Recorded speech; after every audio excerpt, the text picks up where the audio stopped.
दोस्तों, भारत की विदेश नीति इन दिनों सबसे ज्यादा चर्चा में है। उसकी तारीफ हर तरफ की जा रही है। पूरी दुनिया ये जान चुकी है कि अपनी दोस्ती निभाने के लिए भारत किसी भी हद तक जा सकता है। भारत की इसी स्ट्रेटेजी की तारीफ उसके दुश्मन चीन और पाकिस्तान भी कर रहे हैं।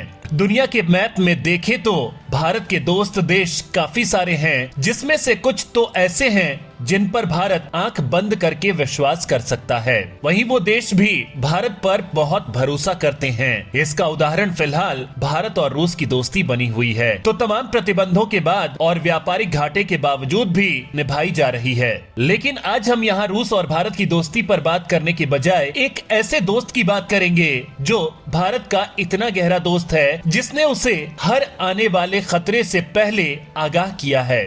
इतना ही नहीं, ये देश भारत के दुश्मन को सबक सिखाने के लिए भी उसके बराबर खड़ा रहता है और हर तरह से मदद करता है। इस देश का नाम है इजराइल। जी हाँ दोस्तों, आज इजराइल और भारत की दोस्ती पूरी दुनिया में काफी मशहूर है। दोनों की दोस्ती को 30 साल हो चुके हैं। दोनों देशों के रिश्ते रणनीतिक साझेदार के अलावा सैन्य सहयोग पर आधारित हैं। इजराइल से भारत हाईटेक रक्षा सामान खरीदता रहता है, जिससे सीमा की सुरक्षा और मजबूत हो सके। इसके साथ ही कई मामलों को लेकर भी दोनों देश साथ खड़े नजर आते हैं। ये दोनों ही बॉर्डर सिक्योरिटी और आतंकवाद जैसे समस्याओं का सामना कर रहे हैं। ऐसे में दोनों देश यही चाहते हैं कि वो इसका सामना मिलकर करें और अपनी कैपेबिलिटी को बढ़ाएं। इसके साथ ही भारत और इजराइल के बीच खेती तकनीक, water management, pharmaceutical, information technology जैसे हर सेक्टर में इन्वेस्टमेंट किया हुआ है। आज के वीडियो में हम दोनों देशों के बीच डिफेंस कॉरपोरेशन के साथ जिन सेक्टर में साथ मिलकर काम किया जा रहा है उसके बारे में चर्चा करेंगे। इसके साथ ही जानेंगे कि भारत और इजराइल की दोस्ती का भविष्य क्या होने वाला है। दोस्तों, आज के टाइम में इजराइल और भारत के रिश्ते हैं वो पहले ऐसे नहीं थे। इतिहास में दोनों के रिलेशन काफी उतार चढ़ाव वाले रहे हैं। भारत को आजादी मिलने के 1 साल बाद फिलिस्तीनी जमीन का बंटवारा हुआ और 1948 में इजराइल का जन्म हुआ। तब इजराइल ने अरब देशों से युद्ध करके अपनी स्वतंत्रता हासिल की थी। ये चीज भारत को बर्दाश्त नहीं हुई क्योंकि उसका खुद की धरती का भी बंटवारा हुआ था। ऐसे में उसे फिलिस्तीन का बंटवारा सही नहीं लगा। उसने इजराइल को एक देश की मान्यता तक नहीं दी थी। वहीं से लेकर साल 1949 में जब संयुक्त राष्ट्र में इजराइल को शामिल करने को लेकर वोटिंग की गई, तब भी भारत इसके खिलाफ था। हालांकि इजराइल को इसमें शामिल कर लिया गया। यहाँ भारत इजराइल के खिलाफ इसलिए भी था क्योंकि अरब देशों के साथ उसके रिश्ते काफी अच्छे थे। तब भारत अपने डेवलपमेंट को बढ़ाना चाहता था। ऐसे फिलिस्तीन और दूसरे अरब देशों के साथ अपने रिश्ते बेहतर करना चाहता था। इसके साथ ही भारत अरब देशों से तेल निर्यात को लेकर निर्भर था। लेकिन अगले साल 17 सितंबर 1950 में भारत ने इजराइल को मान्यता दे दी। लेकिन ये रिश्ते उस वक्त इतने बेहतर नहीं हुए थे। यहाँ ये कारण था कि भारत हमेशा गुट निरपेक्ष की नीति को अपनाता आया है, यानी कि वो कभी किसी एक ग्रुप या पावर की तरफ नहीं रहा। इसके साथ ही भारत पैलेस्टीन लिबरेशन ऑर्गेनाइजेशन यानी PLO को सपोर्ट करता था। भारत PLO को मानने वाला पहला देश बना। ये PLO वही था जिसे इजराइल एक आतंकी संगठन मानता था। जिसके बाद दोनों के रिश्तों में कुछ सुधार आया, लेकिन अभी दोनों के बीच दूरी थी। इसके अलावा इजराइल के साथ भारत के संबंध शुरुआत में इसलिए भी बेहतर नहीं हो पाए क्योंकि कोल्ड वॉर के दौरान जब दुनिया 2 धड़ों में बट गई थी, अमेरिका और सोवियत यूनियन के बीच किसी एक को चुनना भारत के लिए बहुत मुश्किल फैसला हो रहा था। तब भारत अपने डिफेंस सेक्टर को लेकर सोवियत यूनियन की तरफ जाने लगा। वहीं दूसरी तरफ इजराइल ने अपने रक्षा क्षेत्र को मजबूत बनाने के लिए अमेरिका का सपोर्ट लिया। ऐसे में दोनों के बीच दूरी ही रही। लेकिन यहाँ दोनों की इंटेलिजेंस एजेंसी भारत की रॉ और इजराइल की मोसाद अपने कॉमन सिक्योरिटी और मिलिट्री इंटरेस्ट पर कोलैबोरेट करने लगे। एक्सपर्ट्स का कहना है कि शुरुआती दौर में जो स्थितियां बन रही थी उससे दोनों देशों के बीच दूरी बनी हुई थी। लेकिन ये कोई नहीं जानता था कि आने वाले वक्त में सब कुछ बदलने वाला है और वो होने वाला था जिसकी किसी को उम्मीद नहीं थी। 1984 में प्रधानमंत्री इंदिरा गांधी की हत्या ने भारत इजराइल संबंधों को नई मजबूती दी। राजीव गांधी नए प्रधानमंत्री बने। VIP सुरक्षा के लिए SPG और NSG का गठन हुआ। इन जवानों को ट्रेनिंग इजरायली जवानों की ट्रेनिंग की तर्ज पर दी गई। इजरायल और भारत के संबंध बेहतर होने का ये सबसे बड़ा कारण था। भारत इजरायल की तरह हथियारों को लेकर खुद पर डिपेंड होना चाहता था। वहीं इजरायल के पास स्टेट ऑफ आर्ट की तकनीक थी, वहीं वो दूसरे देशों में इसके एक्सपोर्ट करना चाहता था। ऐसे में भारत की डिफेंस सेक्टर को बूस्ट करने के लिए एक बेहतर ऑप्शन था। इसके अलावा जब साल 1991 में सोवियत यूनियन का विघटन हो गया, तब भारत ने अपने हथियारों के इंपोर्ट को डाइवर्सिफाई करना चाहा।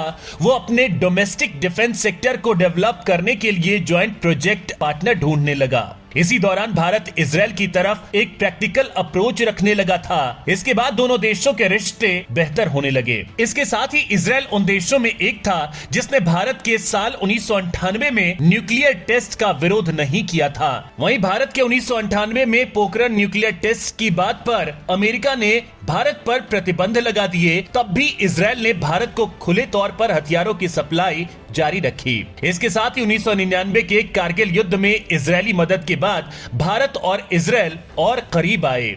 इजरायल ने भारत को aerial drone, laser guided bomb, गोला बारूद और अन्य हथियारों की मदद दी। इसके साथ ही इजरायल ने भारत के MiG-21 कॉम्बैट एयरक्राफ्ट को अपग्रेड करने में भी मदद की। इसके अलावा इजरायल ने भारत को लेजर गाइडेड बॉम्ब और 160 mm मोर्टार एमिनेशन सप्लाई किया। यह मिलिट्री कॉपरेशन 2000 के दशक में भी जारी रही। दोस्तों, इंडियन इजरायल आर्म स्टेट दूसरे इक्विपमेंट के अलावा surveillance and intelligence related equipment जैसे super Dvora class, patrol vessel, airborne early warning और control system ELM control 2015 Falcon खरीदने लगा।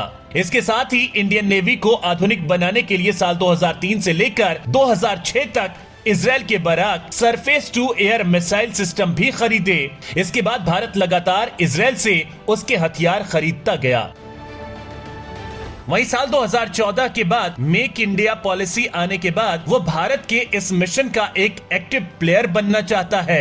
ये पॉलिसी अप्रोच एक आसान और फ्रेंडली इन्वेस्टमेंट एटमॉस्फेयर क्रिएटर करने के लिए डिजाइन किया गया है, जिससे मॉडर्न और एफिशिएंसी इंफ्रास्ट्रक्चर डेवलप किया जा सके, साथ ही विदेशी मुद्रा को भी बढ़ाया जा सके। इसके बाद साल 2017 में प्रधानमंत्री नरेंद्र मोदी इजरायल को जाने वाले पहले भारतीय प्रधानमंत्री बने। इस मुलाकात को दोनों देशों के रिश्ते के लिए एक मील का पत्थर माना गया। इस मुलाकात के दौरान दोनों देशों की तरफ से लगभग $2.6 बिलियन के हथियारों को लेकर समझौते किए गए। इसके साथ ही $40 मिलियन की तकनीक और साइंस की डील फाइनल की गई। इसके साथ ही इजरायल और भारत के रिश्ते मजबूत होते गए। इसके साथ ही दोनों देशों ने अपनी दोस्ती के 30 साल पूरे होने के अवसर पर साल 2021 में विदेश मंत्री एस जयशंकर ने इजरायल का दौरा किया। इस मौके पर उन्होंने इंडिया इजरायल ज्वाइंट वोटन group JWG on defence corporation ने एक टास्क फोर्स बनाने का फैसला लिया था, जिसका मकसद 10 सालों का एक कॉम्प्रिहेंसिव रोड मैप तैयार करना है, जिससे नए एरिया ऑफ कोलैबोरेशन को पहचाना जा सके। इस दौरान दोनों तरफ से एक सब वर्किंग ग्रुप यानी कि SWG बनाने का फैसला किया गया। ये SWG group defence industry cooperation, technology flows और इंडस्ट्रियल कैपेबिलिटी को शेयर पर आधारित होगा। दोस्तों, भारत इजरायल की मिलिट्री इक्विपमेंट का सबसे बड़ा खरीदार है और इजरायल भारत की दूसरा सबसे बड़ा हथियारों का सप्लायर है। इसके साथ ही इजरायल भारत के तीसरे नंबर का व्यापारिक साझेदार है। ये दोनों high technology defence equipment, space, security और इंटेलिजेंस की साझेदारी होती है। दोस्तों, साल 2021 Stockholm International Peace Research Institute यानी स्पीरी के रिपोर्ट के मुताबिक इजरायल भारत को हथियार सप्लाई करने में तीसरे नंबर पर रहा है। इससे पहले रूस और फ्रांस का नाम पहले आता है। इजरायल भारत के 13% हथियारों का सप्लाई करता है। वहीं साल 2021 में इजरायल ने भारत को medium range surface to air missile, enemy fighter jets missile, helicopter और 70 किलोमीटर तक के अनमेन्ड व्हीकल को स्ट्राइक कर सकता है। MRSM इजरायल एरोस्पेस इंडस्ट्री और भारत के DRDO के द्वारा बनाया गया है, जिससे advance radar, command and control system और मोबाइल लॉन्चर शामिल हैं। इसके साथ ही भारत और इजरायल ने बराक 8 हवाई और मिसाइल डिफेंस सिस्टम बनाया है। इसे इजरायल के एरोस्पेस इंडस्ट्रीज और भारत के रक्षा अनुसंधान और विकास संगठन ने मिलकर विकसित किया है।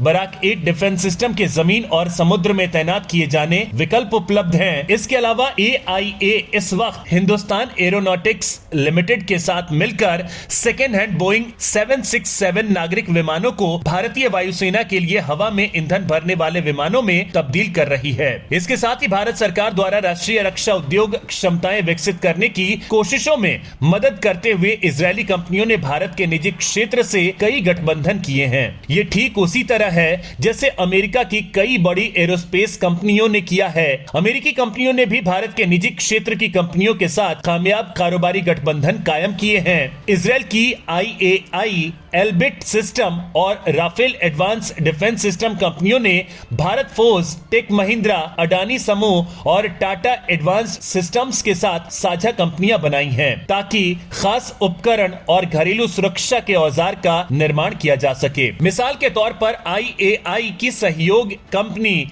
ELTA सिस्टम ने टाटा एडवांस सिस्टम के साथ मिलकर हेला सिस्टम्स कंपनी बनाई है जो संचार, इलेक्ट्रॉनिक्स, युद्ध और अंदरूनी सुरक्षा के उपकरण बनाती है। एल्बिट सिस्टम्स और भारत फोर्स के बीच एक और साझा प्रयास BF एल्बिट एडवांस्ड सिस्टम्स के जरिए भारतीय सेना को तोप, गाइडेड हथियार और मोर्टार सिस्टम उपलब्ध कराए जाते हैं। इसके साथ ही इस साल इजराइल वेम इंडस्ट्रीज ने लाइट मशीन गन्स भारत को दी हैं। नेगेव दुनिया की इकलौती ऐसी लाइट मशीन गन है जो सेमी ऑटोमेटेड मोड और सिंगल बुलेट शूटिंग के लिए प्रयोग की जा सकती है। नेगेव को इजराइल के डिफेंस फोर्सेस भी प्रयोग करती है। यह बात और भी दिलचस्प है कि इस मशीन गन का नाम इजराइल के दक्षिण में पड़ने वाले इलाके नेगेव पर पड़ा है। इसके साथ ही पिछले 2 दशक से भारत और इजराइल की साझेदारी हथियार से बढ़कर स्पेस, काउंटर टेररिज्म के साथ इंटेलिजेंस शेयरिंग को भी कवर करती है। जैसे इसरो और इजराइल स्पेस एजेंसी मिलकर स्पेस कोऑपरेशन प्रोग्राम बना रहे हैं। इसरो ने साल 2008 में टेक्सार लॉन्च किया था। ये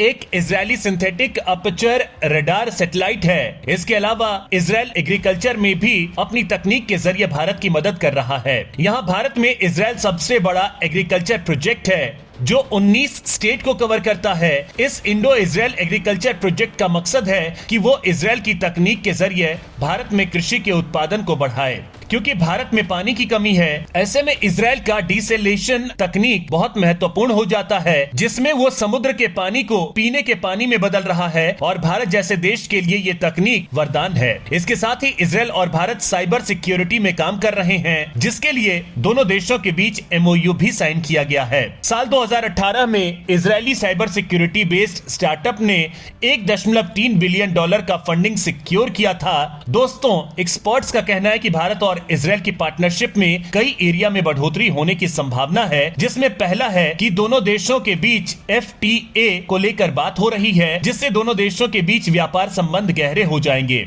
इसके साथ ही इजराइल भारत द्वारा घोषित किए गए इंटरनेशनल सोलर अलायंस को ज्वाइन करने का फैसला किया है। दोस्तों, देशों के तरफ से हर सेक्टर में साथ आ रहे हैं, जिससे भारत को अपने डेवलपमेंट में सहायता तो मिल रही है, साथ ही इजराइल के साथ बढ़ती साझेदारी एक सुनहरे भविष्य की तस्वीर साफ कर रही है।